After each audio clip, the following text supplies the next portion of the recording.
Welcome to the FMCG, guys. I'm Daniel Torres Dwyer, your co-host, joined by Efrain Rosario, the other co-host. How are you, Efrain? Good, Daniel. Good to be with you as always. Likewise. So, Efrain, I wanted to ask you at the beginning of this show, how have you seen marketing change over the years since you started in your career? Well, I think one thing that always comes to mind is I guess if you define modern marketing, a marketer's, let's say, comfort level with data and technology has, in my mind at least, increased exponentially. You have to have some level of comfort with being able to incorporate new tools and techniques in regards to how you're engaging and ultimately converting consumers, or driving the right decisions or the right behavior, if you will. And obviously data sits at the very center of that as well in regards to using data to help drive those decisions, but also the data that those tools and techniques can actually empower you with as well.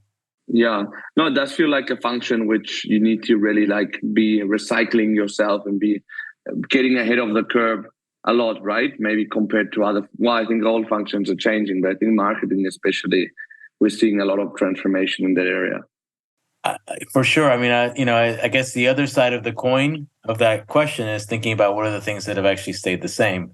And I would say that drawing back to one of our previous podcasts, I think maintaining a healthy level of curiosity is obviously continues to be super important, as well as the ability to be able to adapt and thrive under changing conditions, right? So I think, and obviously I'm a bit biased having worked in marketing for quite a while, but I think in marketing, we definitely see a lot of that because we're in essence, we're very closely aligned with what's happening from a consumer standpoint as well. Yeah. So it will be interesting to see how general managers will evolve in the future in the way of what functions they come from. No, but I feel like people that are coming from marketing are generally well equipped, but maybe with the changes happening now even more. So to discuss this, how marketing has changed, how it equips general managers, and how it will change in the future, we have Virginia Cervantes with us today. She's currently a general manager coming from marketing. So she's managing growth markets for Western Europe at Tropicana. Tropicana is a recent spin-off from PepsiCo, and it includes this brand, Tropicana, the juice brand, but also other smaller ones like Naked. She's originally from Mexico, so we'll also want to understand how moving internationally and changing sectors has impacted on her career and her building as a general manager.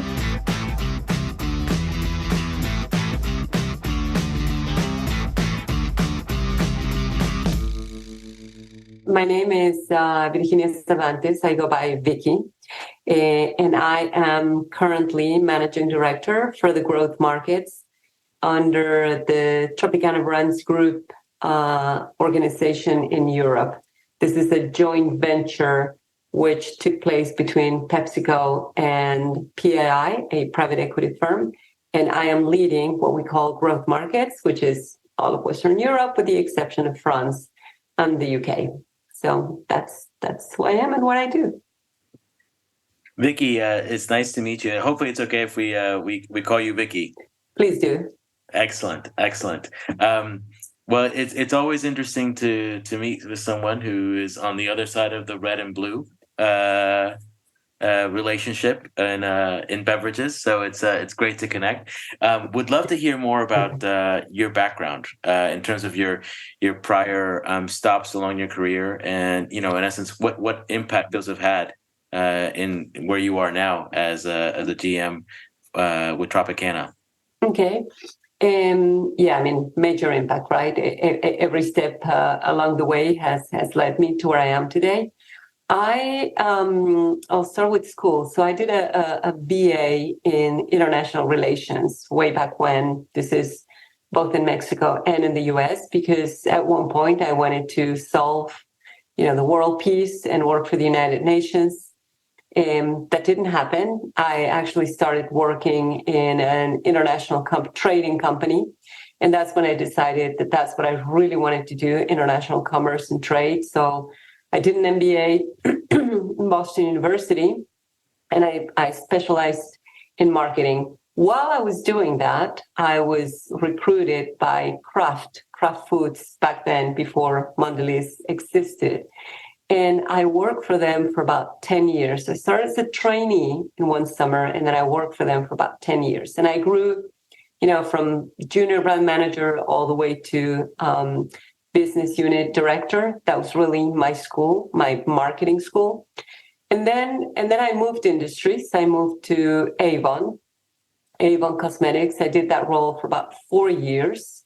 Both for Mexico and Central America. It's a very different industry, a very different business model, which was great to explore, but then went back to the world of food and nutrition. So I moved to Kellogg's to lead the marketing innovation agenda for Mexico and Latin America, both in cereal and bars. And that was also a fascinating experience, because coming from a pure marketing role to do specifically marketing innovation was also super interesting. And then from Kellogg's, I moved to PepsiCo. PepsiCo back then, and this is still in Mexico, they were, and this is across the world, the organization wanted to revive the nutrition business, which in Mexico meant the grains category and the nuts and seeds categories.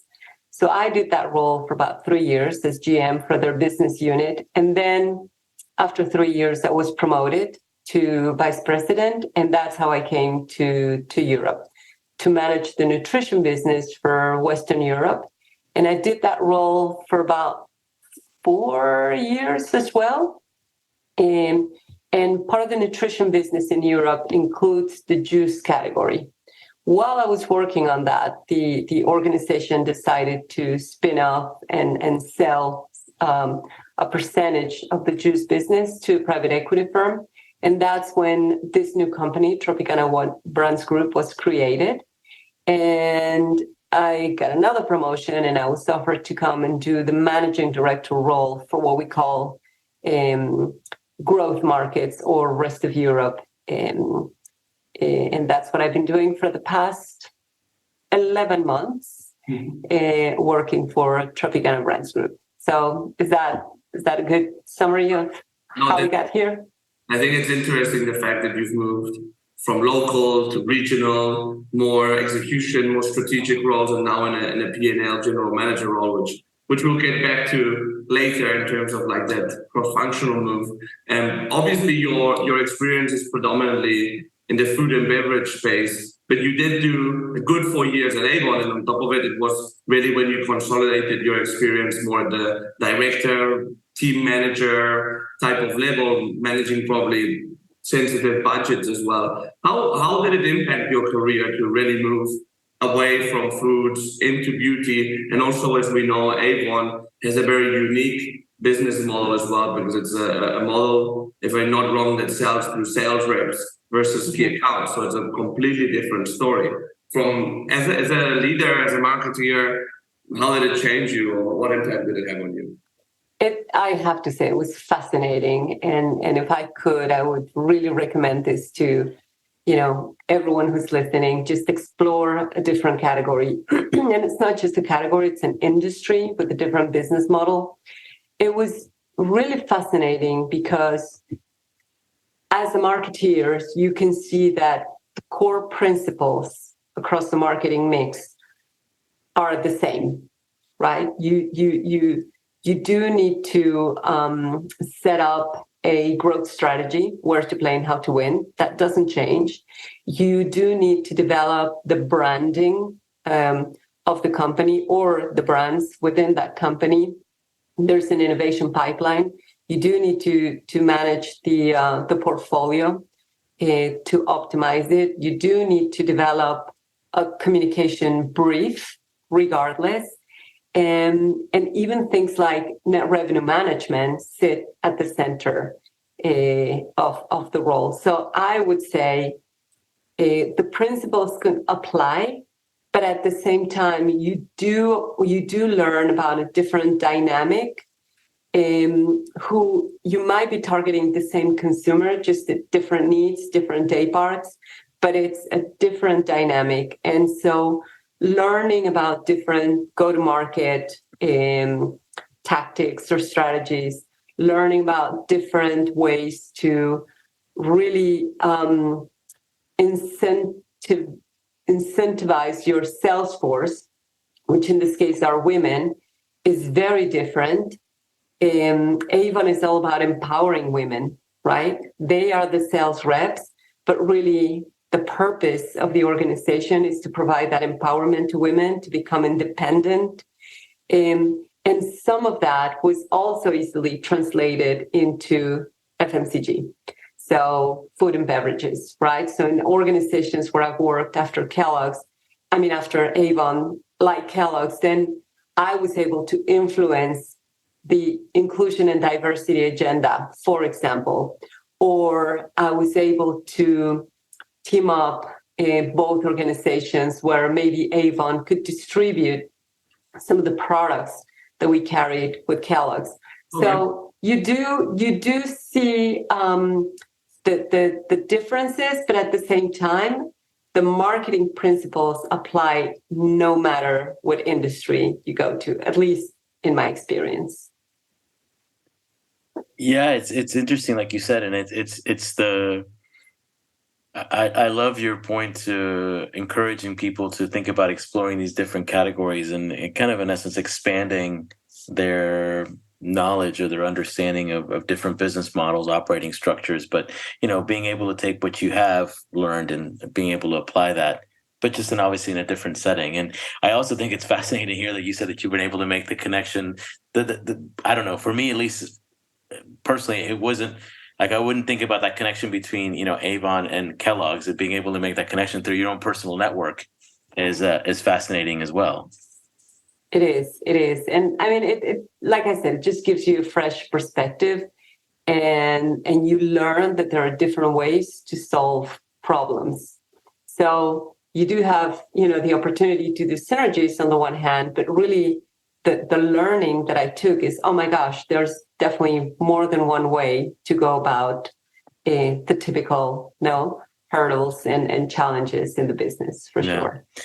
Well, it's fascinating to hear that you've not only transitioned like from food and beverage to a different industry and then back, but you've also explored going international as well. And I know you mentioned that this was something that was a passion for you early in your career, but it does require a lot of bravery in terms of being able to make that jump from one geography to the other. Can you just tell us a little bit more about how that process was for you in regards to going abroad and taking on an international role? Sure. It's interesting you talk about bravery, because personally, that has never been an issue with me. I was very curious since I was very young. So the first time I went to live abroad was when I was 14, and I loved it, and I didn't want to come back. And so every time I had a chance to go abroad, I'm sorry? Where did you go when you were 14? I went to this little town in upstate New York called Cooperstown. That's the home of baseball. The Hall of Fame. Exactly. So, beautiful, tiny, very American town where no one spoke Spanish. And I was only 14. So I was a sophomore there. And I loved it. I just loved it. Learning a new culture, learning a new language, being able to not just adapt, but to thrive in a different country, in a different community was really fascinating for me. And so I was curious. That was the first time I left. The second time I left, I think it's when I was in college in Mexico, and I had the opportunity to do part of, 3 semesters abroad. So I took it. I was working for the International Programs Office in the school, and I just took the opportunity and went to do 3 semesters in North Carolina State University. So again, on the East Coast. And then the third time I left was when I was already working it's when I went to do my MBA. So I went to Boston University to do my MBA. And then after that, when I was working already for Kraft, I was offered to go on a program. It's also like a 1.5 year type program to manage one of their powder soft drinks brands, so Crystal Light. So we went to, again, upstate New York to do that role. And then after that, I think the last time is when I came here to Switzerland. And by the way, I took a gap year between high school and college and went to live in Stockholm. Nice. With a friend that I had made in New York. So for me, it has never been, about bravery. It's more about adventure and excitement, to see what's the next thing. However, that is just speaking for myself. With my family, then that's another thing, right? Then it becomes more an issue of, it's not really an issue, but a topic of consensus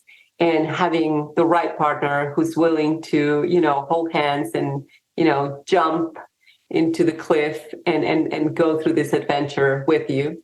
And then I had also, I still do have my 2 daughters, and they did not have the same adventure spirit that I did. So it was really hard for them to move from Mexico to Europe. And that anger and that resentment lasted maybe 3 weeks. And now they don't want to leave. They don't want to leave Europe. They're super happy here. And they're really excited to actually go and study abroad. One of them is already in the UK and the other one is about to leave this summer. Wow. So it's definitely bravery, but I would say coupled with this passion for adventure and for excitement and the curiosity for the unknown. Yeah, no, absolutely. And I think that, it's not an easy decision, especially when you have to manage it with a family. But the benefits that you have at a personal level, and therefore then on your career and your leadership, I think are pretty obvious with people that I interview as a headhunter and people we've interviewed here on the podcast on a regular basis. And what about the fact that you, as we mentioned before, switch between local, regional, and global roles? Like, how have you had to apply like different hard and soft skills in every one of these experiences? That is a huge question, Daniel. By the way, I've never had a global role per se. Uh-huh. I've been local and regional. And of course, it's a thin line. And sometimes between regional and global, it depends, right? So when I was regional in Latin America for Kellogg's, that was, the business is so big that you have such a big role within the global teams that your influence is very high. But I guess what I would say, having done both, local and regional, what that does to you, it really creates empathy. And as a local, you do need to understand the benefits of a regional and global agenda, but it's really your responsibility to provide the local needs and insights.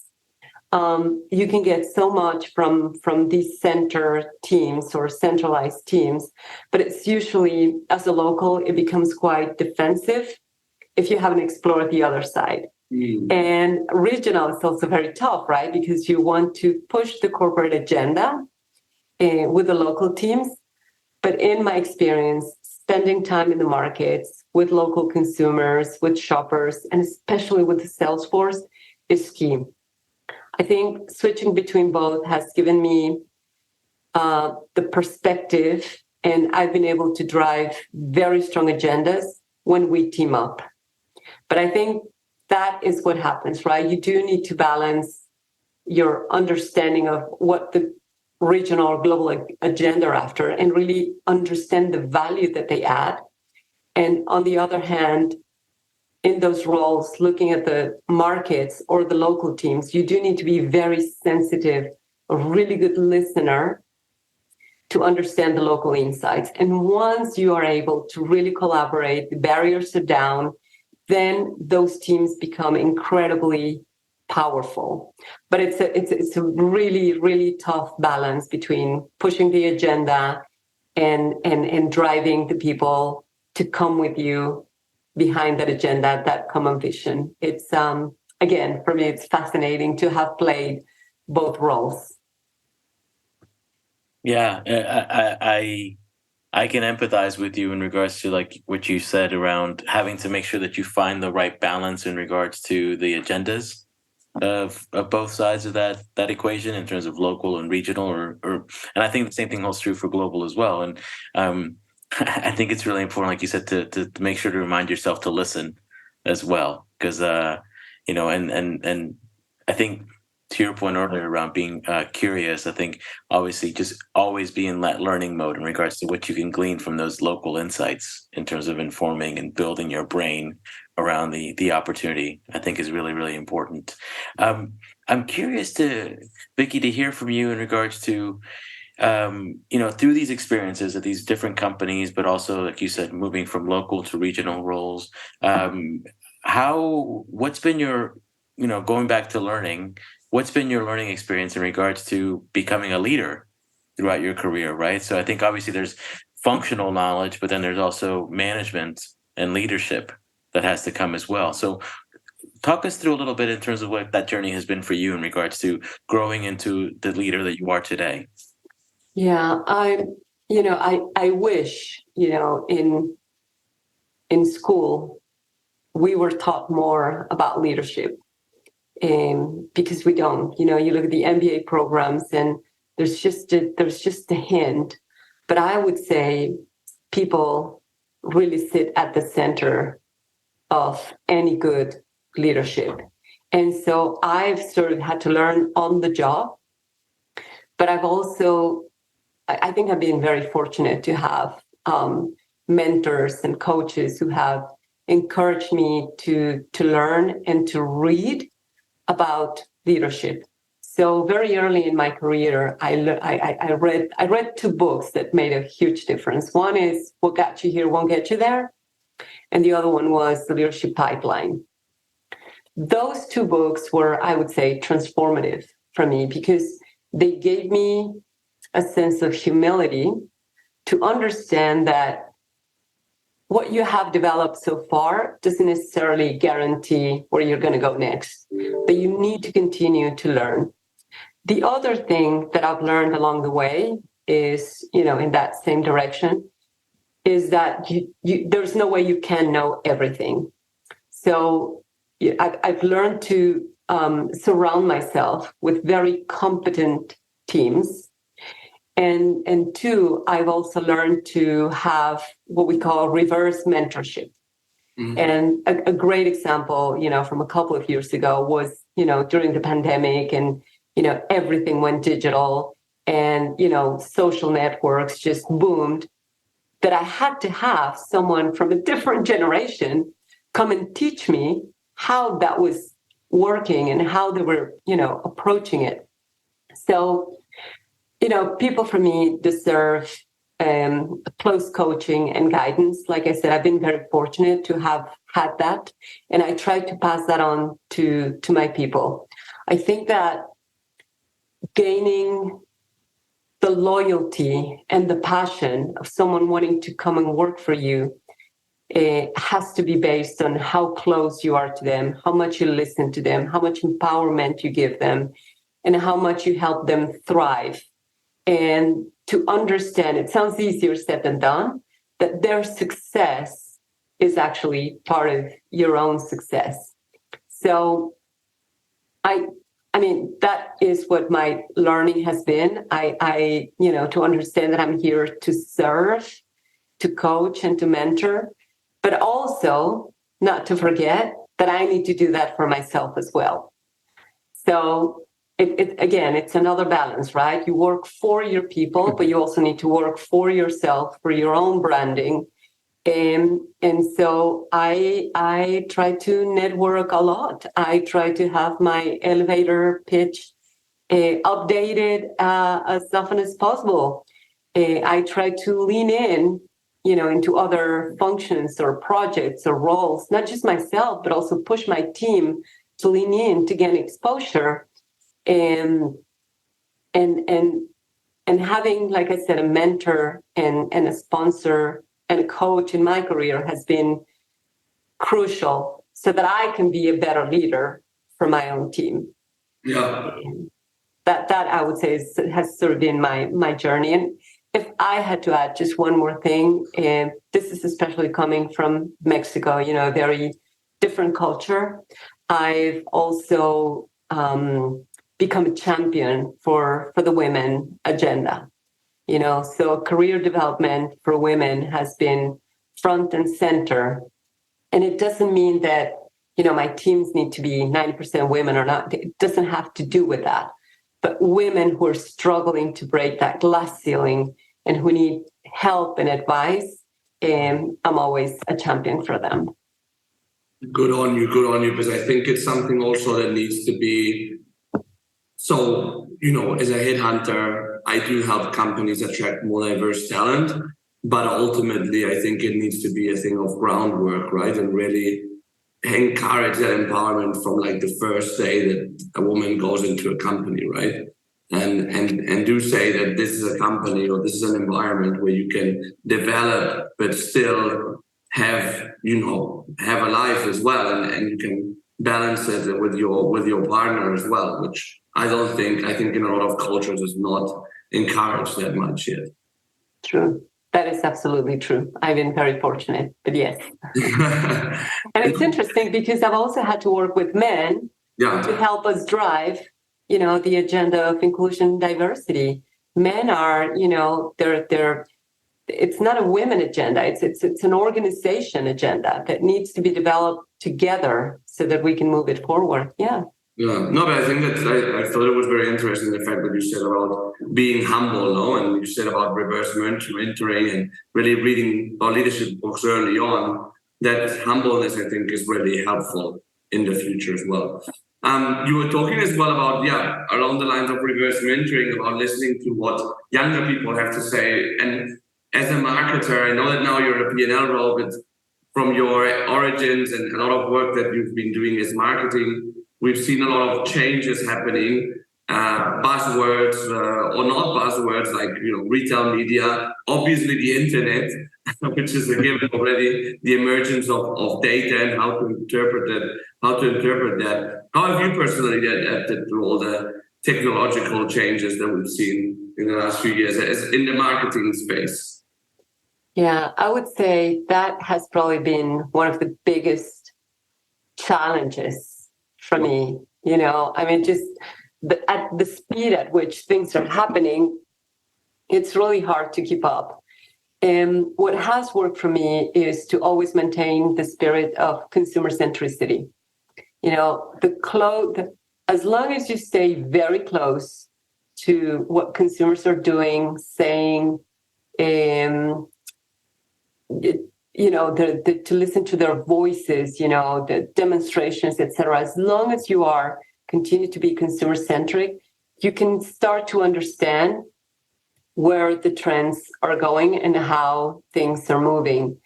But again, it's very fast, right? So I've tried to do that, to stay very close to what consumers are doing, shoppers are doing, what our customers are doing. You can learn so much about what our customers are doing. E-commerce, for example, the way it exploded during the pandemic, was just incredible to see the creativity behind that, and then how technology came and unlocked some of those opportunities.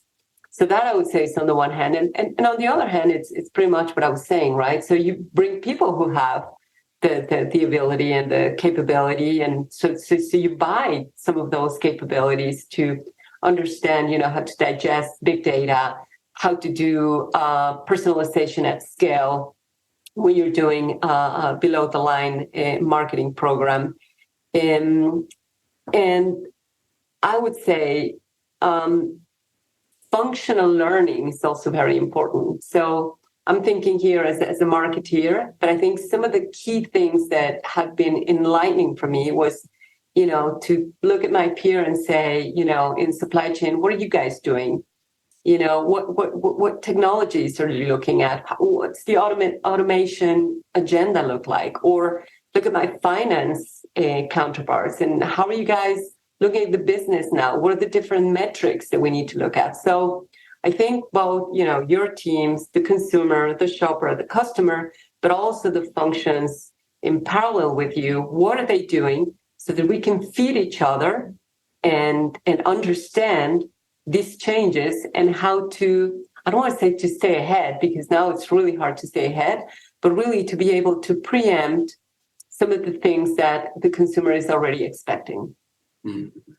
But I would say it's probably the most challenging thing I've had to face recently, the speed at which, some things are moving.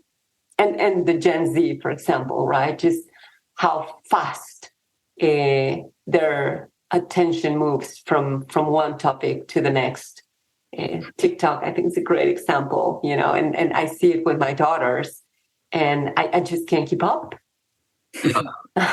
Yeah, we've tried to do, and we're probably going to do it eventually, content for the podcast on TikTok, because it's a great way of generating following. But yeah, I tried to do stuff for it, and whoa. So we'll probably have a younger person helping us soon on that. Yeah, you should bring a couple of Gen Zs to share their stories. You might not understand 50% of their language, but I think, again, staying close to this generation, to these new consumers is how you learn.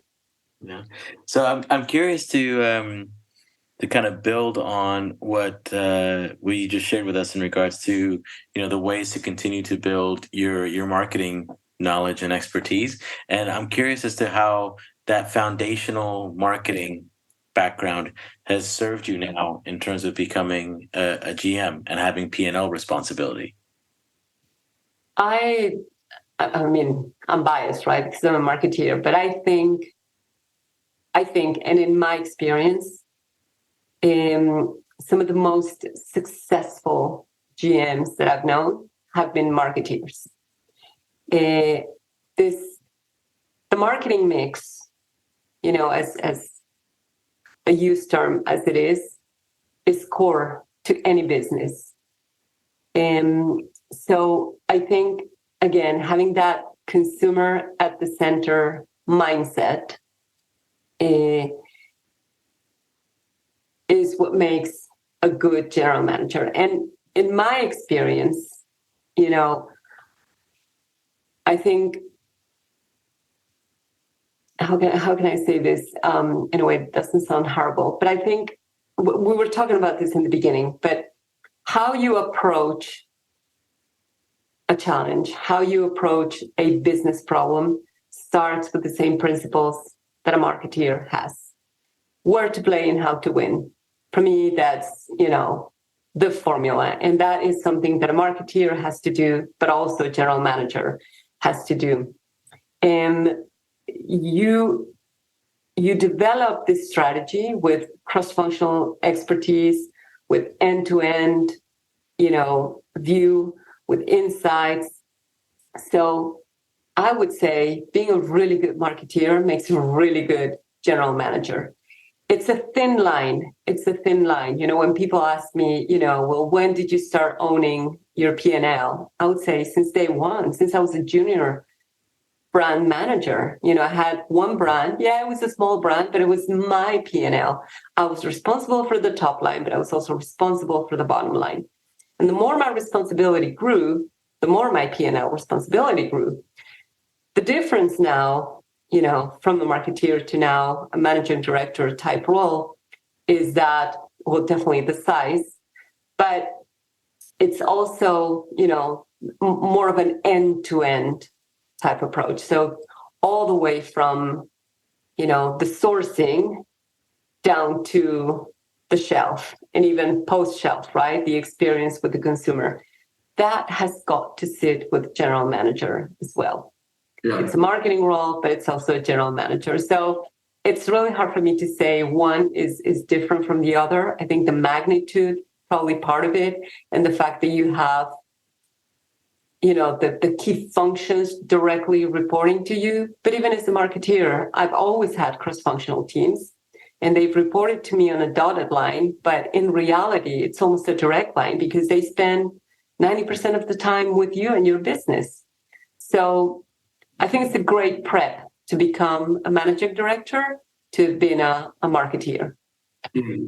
And if you think of the next 5 years, coming from what we're coming from, which everybody knows about, in the next 5 years do look relatively uncertain.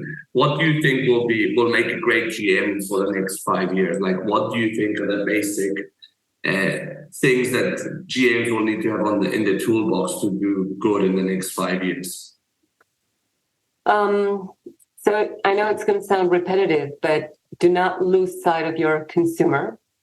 No, stay super, super close.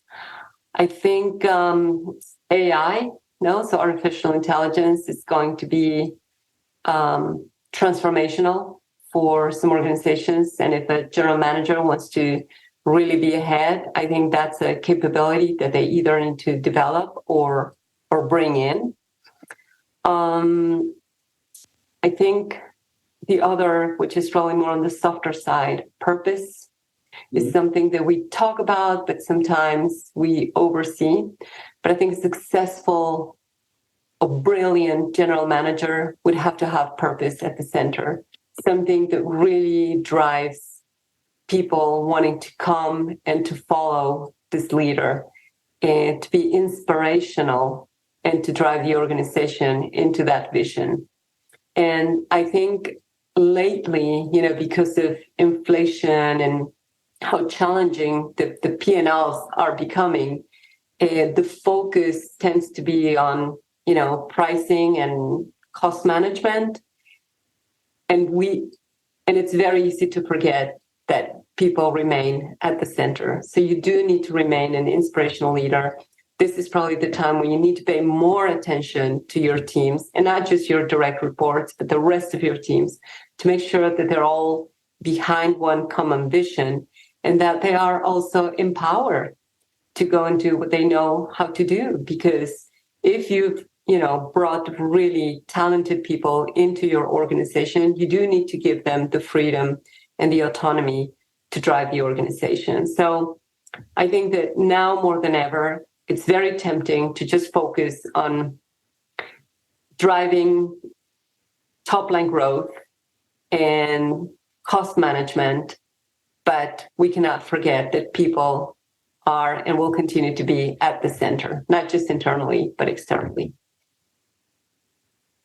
No, it's really inspiring to hear you talk about that, and couldn't agree more on all of those points. So, Vicky, this has been great. Thank you for walking us through, in essence, your entire career and your learnings along the way. And in essence, Daniel asked you to look forward 5 years. I'm going to actually ask you to look back.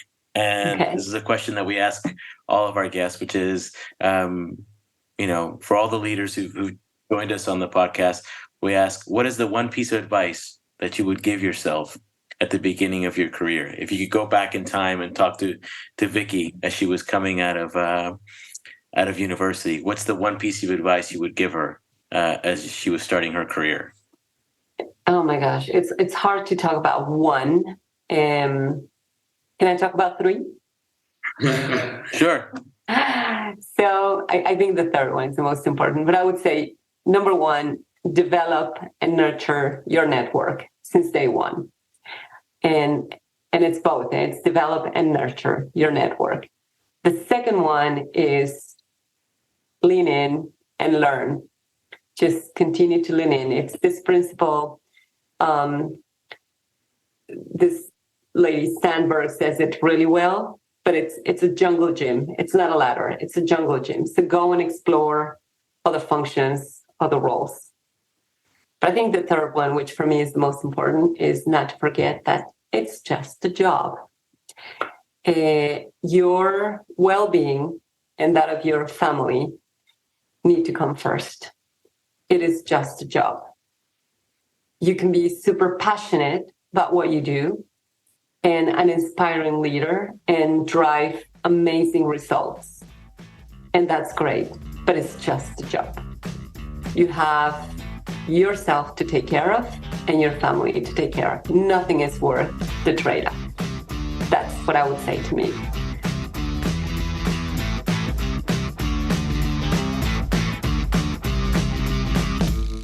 This was Virginia Cervantes from Tropicana. Efrain, what are your key takeaways from the show? I really liked how Virginia talked about referring to Kraft, her first consumer goods employer, as her marketing school. I think that it just really underlines all the real world hands-on learning that you can do. Particularly early in your career at some of these, let's call it blue chip FMCG companies. Yeah, absolutely. I think that was a good one. Probably that's where her customer centricity bias comes from, no? In the future. Oh, yeah, I would assume so. And I mean, I think it's interesting to also hear about the fact that, that consumer centricity has served her well, not only in her marketing roles, but also as she's moved into a general management GM role as well, and she sees it as a real key to success for GMs in terms of those that either have come from a marketing background or kind of in essence have recognized the importance of that in the overall business. Yeah, I thought it was interesting as well that she, considering that she's a general manager now, that she still thinks that adapting to tech and the speed of the transformation there is one of her biggest challenges still. So that was very interesting and unusual, right? Yeah, and it's obviously only going to get faster as things like AI continue to drive transformational change. Across all functions of the business, right? I mean, marketing is only one of those, but I think she's gotten to see that firsthand in a couple of her roles as well. I also thought it was interesting to hear her talk about as she was looking into her crystal ball and looking out 5 years from now, thinking about purpose and the importance of purpose, not just for consumers, but also for the organization as well. Yeah, and also as in basically she mentioned that the key thing that general managers will need to be successful is that they'll have to put that purpose at the center of their activity, right? Absolutely. And, I think, again, drawing back to some of our earlier podcast episodes, thinking about companies that have made purpose critical in terms of how they think about overall success of the company and making it part of their performance metrics. Companies like Danone, for example, I think are really interesting companies and business models to kind of, in essence, explore or emulate in some way, shape, or form. Yeah, I also like the fact that she mentioned that at the beginning of her career, so that shows some self-awareness that she decided to read some books on leadership, which, by the way, we'll put on the show notes, and maybe we're talking before, Efrain, putting them on a separate list at some stage with other books that have been recommended to us.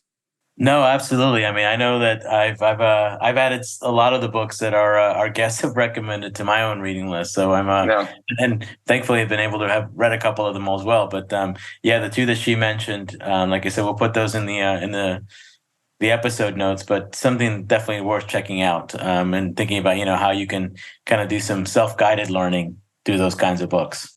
Yeah, absolutely. Well, thanks for your takeaways, Efrain, and thanks as well to our listeners for tuning in once more. If you're not subscribed yet, remember to do so. That way you'll get automatically an alert every time we go live, which was basically right now as it is on Wednesday morning European time. And you also have the special short version episode of Raphael Schwarz's Social Corner on Saturday mornings.